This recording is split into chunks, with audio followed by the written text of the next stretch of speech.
بسم اللہ الرحمن الرحیم۔ ایک دن فیکٹری میں کام کرتے ہوئے بدقسمتی سے میرے شوہر وحید بوائلر کے پھٹنے سے شدید طور پر جھلس گئے اور زخموں کی تعداد نہ لا کر چل بسے۔ میرے شوہر جس فیکٹری میں ملازم تھے اس کا مالک بہت نیک اور شریف آدمی تھا۔ اس کا نام عبدالوہاب تھا۔ عبدالوہاب کی کافی جائیداد تھی۔ جس علاقے میں ان کی رہائش تھی وہاں قریب ہی ان کا ایک مکان بھی تھا جو 4 کمروں اور ایک صحن پر مشتمل تھا۔ یہ گھر عرصے سے خالی پڑا تھا۔ چونکہ میرے شوہر عبدالوہاب کی فیکٹری کے بہت پرانے ملازم تھے، مالک کو اپنے محنتی دیانتدار ملازم کے جہاں بحق ہو جانے کا بہت صدمہ ہوا۔ شوہر کے انتقال کے بعد وہ عبدالوہاب نے ہماری بہت مدد کی، مجھے گھر بیٹھے گارمنٹ کی سلائی کا کام بھجواتے اور رہنے کے لیے اپنے بنگلے کے قریب وہ گھر بھی دے دیا جو عرصے سے خالی پڑا ہوا تھا۔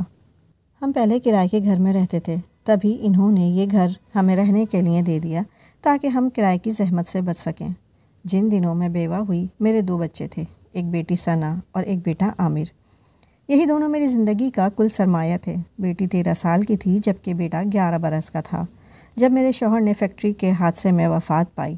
اب مجھے دونوں کی ماں اور باپ بن کر پرورش کرنی تھی۔ بچوں کو پروان چڑھانے کی خاطر سخت محنت کی۔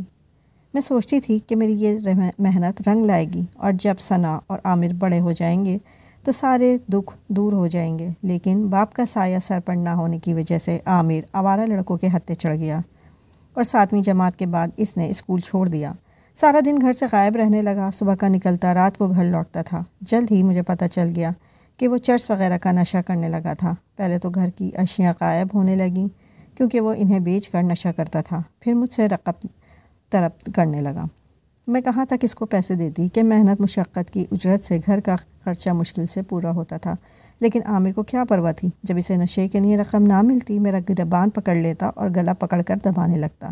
تب میری چیخیں نکل جاتی، ثنا دوڑ کر آتی اور مجھے عامر سے چھڑاتی۔ کیا بتاؤں کہ اس وقت دل کی کیا حالت ہوتی تھی۔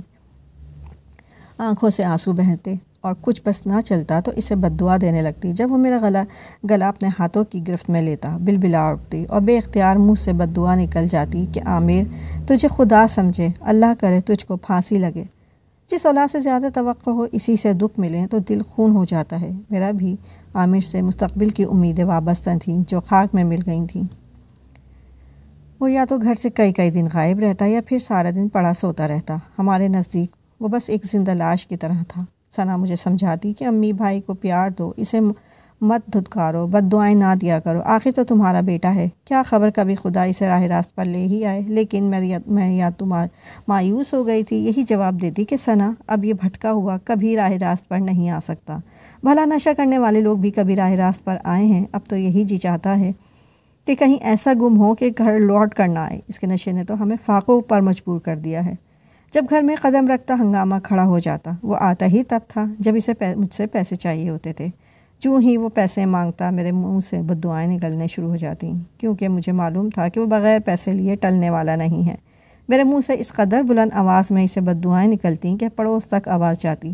تب اکثر پڑوسن بھی آ کر سمجھاتی کہ بہن، اولاد جتنی بری ہو ایسی بددعا نہ دیا کرو، کوئی گھڑی ایسی ہوتی ہے کہ منہ سے نکلی بات پوری ہو جاتی ہے۔ لوگوں کے سمجھانے سے دل اور دکھتا۔ میں کہتی تھی تم لوگوں کو کیا پتہ محنت کی کمائی جب بیٹا نشے میں اڑائے تو کیسا جی جلتا ہے، دیکھ لینا کہ اس بغیرت کا انجام برا ہی ہوگا۔ یہ سچ ہے، کوئی ماں کسی غیر کی اولاد کے لیے بھی ایسی بددعا پسند نہیں کرتی، مگر اس لڑکے نے ایسا جی جلایا کہ لگتا تھا میرے اندر اس کے لیے ممتا مر ہی گئی ہے۔ سوچتی تھی کہ شکر ہے ثنا فرما بردار اور ہر احساس کرنے والی لڑکی ہے، ورنہ میں تو جیتے جی مر جاتی۔ ثنا 5 وقت نماز پڑھتی تھی اور ہر نماز کے بعد اپنے بھائی کے سدھرنے کے لیے دعا کرتی تھی۔ وہ اسکول جاتی اور واپس گھر آ کر گھریلو کام کاج میں میرا ہاتھ بھی بٹاتی تھی۔ جب وہ گھر کا کام نمٹاتی اس دوران میں اجرت پر آئے کافی کپڑے سلائی کر لیتی تھی۔ میری اوقات نہ تھی کہ اپنی یتیم بچی کو اعلیٰ تعلیم دلواتی، مگر اس کا شوق دیکھ کر قریبی کالج میں داخلہ دلوا دیا۔ ثنا کالج سے آ کر محلے کے بچوں کو ٹیوشن پڑھانے لگی، یوں اپنا تعلیمی خرچہ نکال لیتی تھی۔ میرا ارمان تو یہ تھا کہ عامر تعلیم حاصل کرتا اور ثنا کو میں میٹرک کے بعد کسی اچھے گھر بیاہ کر فرض سے سبکدوش ہو جاتی، مگر یہ ممکن نہ ہو سکا اور مجھے ثنا کی محنت پر انحصار کرنا پڑا۔ ایک دن جب کہ ثنا کالج سے گھر آ رہی تھی، جانے کس خیال میں تھی کہ گلی پار کرتے ہوئے عبدالوہاب کے بیٹے شجاع کی گاڑی کے سامنے آ گئی، سڑک پر گر گئی۔ زیادہ چوٹ تو نہیں آئی کیونکہ گاڑی بہت کم رفتار میں تھی، گاڑی سے ٹکرا کر گرنے کے صدمے سے بے ہوش ہو گئی۔ شجاع کے ساتھ گاڑی میں اس کی امی بھی تھیں۔ دونوں نے جلدی سے ثنا کو اٹھا کر گاڑی میں بٹھایا اور گھر پہنچا دیا۔ شجاع نے مجھ سے معذرت کی اور یہ بھی کہا، آنٹی میرا کوئی قصور نہ تھا، جانے آپ کی بیٹی کن خیالوں میں چل رہی تھی کہ گلی پار کرتے ہوئے اسے میری گاڑی بھی نظر نہیں آئی۔ شکر ہے رفتار آہستہ تھی اور میں نے عین وقت پر کار روک لی، ورنہ تو چوٹ زیادہ لگنے کا امکان تھا۔ بہرحال پانی وغیرہ پینے سے ثنا کے حواس بحال ہو گئے تو اس نے بھی شجاع سے معذرت کی اور وعدہ بھی کیا کہ وہ آئندہ سڑک یا گلی پار کرتے ہوئے احتیاط سے کام لے گی۔ یہ واقعہ آیا گیا ہو گیا، مگر کچھ واقعات جو بظاہر معمولی نوعیت کے ہوتے ہیں اصل میں وہ معمولی نوعیت کے نہیں ہوتے۔ چوٹ جسم پر نہ لگی تھی مگر دل پر ضرور لگی، کیونکہ اس کے بعد شجاع نے ثنا کو فراموش نہ کیا۔ ثنا کی ایک جھلک دیکھ کر اس کے دل کی دنیا تہہ و بالا ہو گئی، تو وہ روزانہ ہی اس کی ایک جھلک دیکھنے کو چھٹی کے وقت کالج کے گیٹ کے پاس جا کھڑا ہوتا۔ پہلے ثنا کو پتہ نہ چلا، مگر جب روز اسے وہاں کھڑا پایا تو جان گئی کہ یہ میرے لیے ہی آتا ہے۔ بچی تھی، ایسے معاملات سے ناواقف تھی، بری طرح ڈر گئی۔ اسے زیادہ خیال یہ تھا کہ میری امی کو پتہ چلا تو کیا ہوگا، ایسا نہ ہو کہ میری ذات ان کے لیے بدنامی کا باعث بن جائے۔ میں تو بیوی کی یہ عرصہ عبدالوہاب کے پڑوس میں ایسے احتیاط سے گزارا تھا کہ سارا محلہ ہی میری تعریف کرتا تھا۔ لوگ کہتے تھے کہ وحید کی بیوہ نے شرافت سے محنت مشقت کر کے جس طرح بیوگی میں بچوں کی پرورش کی ہے، یہ تو بس اسی کی ہمت ہے۔ وہ یہ بھی کہتے تھے کہ آفرین ہے اس کی بچی نیک ہے، لیکن لڑکا خراب نکلا۔ لڑکے خراب ہوں تو لوگ افسوس کرتے ہیں، لیکن اگر لڑکی خراب ہو تو لوگ صرف باتیں ہی نہیں بناتے، لعنت ملامت بھی کرتے ہیں اور رسوا بھی کرتے ہیں، بلکہ وہ بیوہ عورت کا جینا تک دوبھر کر ڈالتے ہیں۔ جب شجاع نے کالج کے گیٹ پر آنا نہ چھوڑا تو ایک دن ثنا نے ہمت کر کے شجاع کو سمجھایا کہ میرے پیچھے کالج کے گیٹ تک مت آیا کرو، تمہیں تو معلوم ہے ہمارے کیا حالات ہیں، ہم تمہارے والد کی فیکٹری کے مزدور ہیں اور ان کے ہم پر بہت احسانات ہیں، ایسا نہ ہو کہ ان کو علم ہو جائے تو ہم غریب لوگ ان کی بخشی ہوئی چھت سے بھی محروم ہو کر دربدر ہو جائیں گے۔ ثنا نہیں جانتی تھی کہ شجاع سے بات کرنا زیادہ باعث مصیبت بن جائے گا۔ اپنے دانست میں تو اس نے امیر زادے کو اپنی مجبوریوں کا احساس دلا کر بات کو اسی موڑ پر ختم کرنا چاہتی تھی، لیکن بات چیت کا یہ مرحلہ ہی اس کے گلے پڑ گیا۔ شجاع نے اصرار کیا کہ ایک بار میرے ساتھ چلو تو پھر کبھی تمہارے راستے میں نہ آؤں گا، بس یہی میری شرط ہے۔ بات نہ مانو گی تو روز مجھے اپنے کالج کے گیٹ کے سامنے کھڑا پاؤ گی۔ اس کا جواب سن کر میری بیٹی اور پریشان ہو گئی، مجھے کچھ بتا کر پریشان نہ کرنا چاہتی تھی۔ وہ جس بات سے خوف زدہ تھی آخر وہی بات ہو گئی تھی۔ اس کی کچھ سمجھ میں نہ آ رہا تھا کہ کیا کرے۔ پہلے سوچا مجھے بتا دے، پھر یہ سوچ کر رہ گئی کہ ماں کیا کر لے گی، زیادہ سے زیادہ عبدالوہاب سے کہے گی، وہ بیٹے کو ڈانٹ ڈپٹ دیں گے یا روکیں گے، تو کہیں ایسا نہ ہو کہ وہ اور ضد پکڑ لے، تب میں ضرور اسے پڑھائی سے ہٹا کر گھر بٹھا لوں گی۔ اگلے روز جب شجاع بھی پھر اس کے پیچھے آیا، وہ اس کی گاڑی میں بیٹھ گئی تاکہ اس کو منت سماجت سے سمجھا سکے، لیکن شجاع نے تو کچھ اور ہی سوچ رکھا تھا۔ اسے لے کر وہ ایک دوست کے بنگلے پر گیا اور کہا کہ مجھ سے شادی کر لو ورنہ عزت گنوا کر گھر جاؤ گی تو یقیناً عمر بھر پچھتاؤ گی۔ تم نہیں جانتی میں جس چیز کو پسند کر لوں اسے حاصل ضرور کرتا ہوں۔ اب میری بیٹی کو اپنی غلطی کا احساس ہوا، وہ کیوں اس کے سرپھرے نوجوان کی گاڑی میں بنا سوچے سمجھے چڑھ بیٹھی تھی۔ اب تو وہ مکمل طور پر اس کے رحم و کرم پر تھی۔ اس نے تبھی کہا، ٹھیک ہے میں عزت نہیں گنوانا چاہتی، مگر تمہاری میری شادی کیسے ہو سکتی ہے؟ تم ایک امیر باپ کے بیٹے ہو اور میں غریب بیوہ کی لڑکی ہوں۔ ہمارے خاندان کے درمیان دولت کا بہت بڑا فرق ہے، یہ رشتہ ہو ہی نہیں سکتا۔ رشتہ نہیں ہو سکتا، ہمارا نکاح تو ہو سکتا ہے اور اس کا انتظام کیا ہوا ہے۔ ہمارا نکاح آج ہی اسی وقت ہو سکتا ہے، بلکہ ہو جائے گا اگر تم راضی ہو جاؤ۔ میں بعد میں گھر والوں کو بھی منا لوں گا۔ ثنا ہمیشہ عبدالوہاب کے گھرانے کے ٹھاٹ باٹ کو رشک کی نگاہ سے دیکھتی آئی تھی۔ آج اسی گھرانے کا لڑکا اسے اپنی منکوحہ بنانے پر اصرار کر رہا تھا۔ پتہ نہیں کیا سوچ کر وہ شجاع کے ساتھ چلی گئی اور دونوں نے نکاح کر لیا۔ شام کو شجاع اس کو میرے گھر چھوڑ گیا۔ میں نہیں جانتی تھی کہ میری بیٹی کے پرس میں آج ایک اہم کاغذ بھی موجود ہے، اور وہ تھا اس کا شجاع کے ساتھ نکاح نامہ۔ 2 دن سے عامر گھر سے غائب تھا۔ اسی شام کو وہ بھی گھر آ گیا۔ آتے ہی اس نے پیسے مانگنے شروع کر دیے، کیونکہ اس کا نشہ ٹوٹ رہا تھا۔ میرے پاس اس روز پیسے نہیں تھے، تبھی اس نے میری گردن کو دبوچنے کے لیے اپنے ہاتھ آگے بڑھا دیے۔ میں حسب معمول چلانے لگی، اے بدبخت، مجھے پھانسی نہ لگا، خدا کرے تجھے پھانسی لگے، آج میرے پاس تجھے دینے کو 1 پیسہ بھی نہیں ہے۔ میرے چلانے پر ثنا دوڑی آئی اور اپنے بھائی کے کرخت ہاتھوں کی گرفت سے میری گردن چھڑانے لگی۔ تب عامر نے کہا، ماں روپے نہیں دیتی تو تو ہی دے دے، تیرے پاس تو ٹیوشن کے پیسے جمع رہتے ہیں۔ اس نے کہا بھائی قسم ہے آج تو میرے پاس کچھ بھی نہیں ہے، ٹیوشن والے بچے پہلی کے بعد فیس لا کر دیتے ہیں اور ابھی پہلی میں 2-3 روز باقی ہیں۔ تو جھوٹ بولتی ہے، تیرے پاس پیسے ہوں گے، کچھ تو ہوں گے ہی۔ وہ بہن سے الجھنے لگا۔ تبھی اس کی نگاہ میز پر رکھے ثنا کے پرس پر پڑ گئی۔ دوڑ کر گیا اور پرس اٹھا کر کھول لیا۔ پرس کا ٹٹولا پھر الٹ دیا۔ چند سکوں کے ساتھ کچھ کاغذ بھی میز پر بکھر گئے۔ اس نے ایک کاغذ کو اٹھا کر دیکھا، یہ نکاح نامہ تھا، شجاع اور ثنا کا۔ عبدالوہاب کے بیٹے نے اس کی بہن سے نکاح کر لیا تھا۔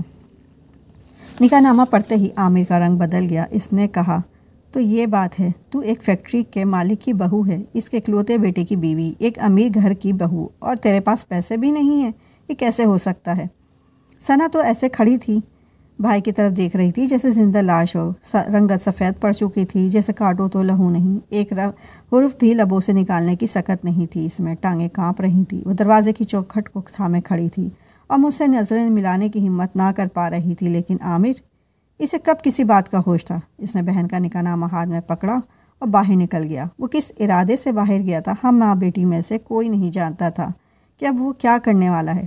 جو ہی وہ گھر سے نکل کر شجاع کے گھر پہنچا، سامنے ہی اسے شجاع نظر آ گیا۔ وہ اپنے گھر کے دروازے پر کھڑا تھا، جبکہ اندر اس کے والد بھی موجود تھے۔ وہاں پہنچ کر عامر نے بلند آواز میں کہا، ہاں بھائی شجاع، تم تو اب ہمارے رشتہ دار ہو گئے ہو، رشتے میں میرے بہنوئی لگے نا، کچھ روپے ہوں گے تمہارے پاس؟ بھائی مٹھائی لے کر محلے میں بانٹنی ہے، خوشی کی بات ہے نا، تم نے میری بہن سے نکاح کیا ہے۔ اس نے نکاح نامہ لہرایا تو شجاع کا رنگ فخ ہو گیا۔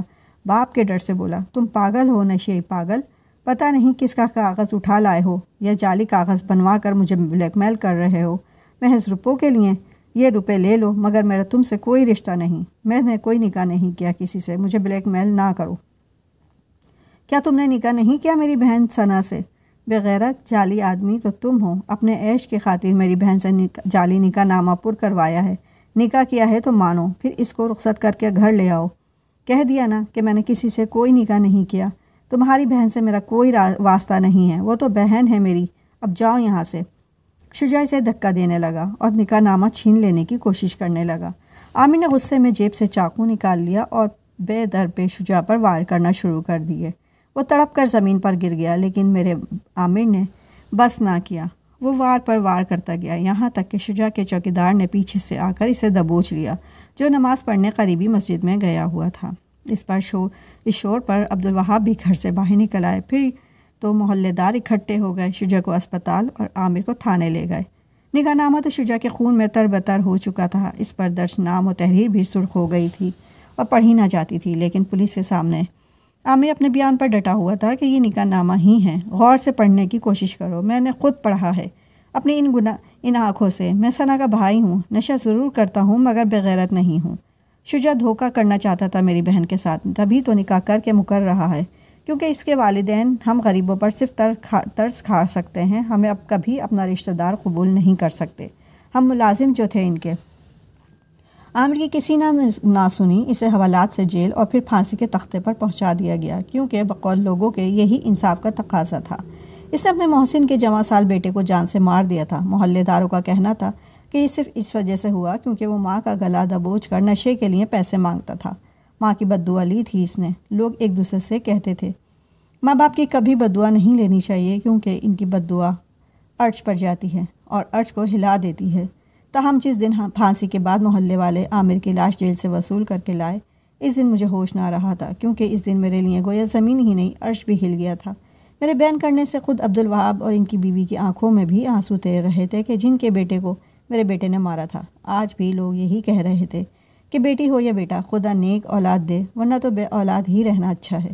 اس واقعے کے بعد ہم نے عبدالوہاب کا گھر چھوڑ دیا، پرانے محلے کے ایک پڑوسی کے گھر چند دن پناہ لی۔ انہوں نے ہی ایک نیک اور غریب لڑکا تلاش کر کے ثنا کا اس کے ساتھ نکاح کر دیا۔ ثنا نے صبر شکر کے ساتھ نئی زندگی کو قبول کر لیا کہ وہ میرا دکھ اور اپنی مجبوری جانتی تھی۔ خدا کا شکر ہے میرا داماد شریف انسان ہے اور اس میں کوئی بری عادت نہیں ہے، معمولی تنخواہ دار ہے۔ ثنا بھی ایک اسکول میں پڑھاتی ہے، دونوں کی آمدنی سے گزر بسر عزت سے ہو رہی ہے۔ عامر کی جدائی کا داغ دل پر ہے، یہ دکھ بھلانے کا نہیں، لیکن داماد کے روپ میں جو بیٹا ملا ہے، آج اسی پر خدا کا شکر ادا کرتی ہوں۔ اسی لیے بڑھاپے میں سہارا دیا کہ عزت سے زندگی کے باقی دن بھی کٹ جائیں گے۔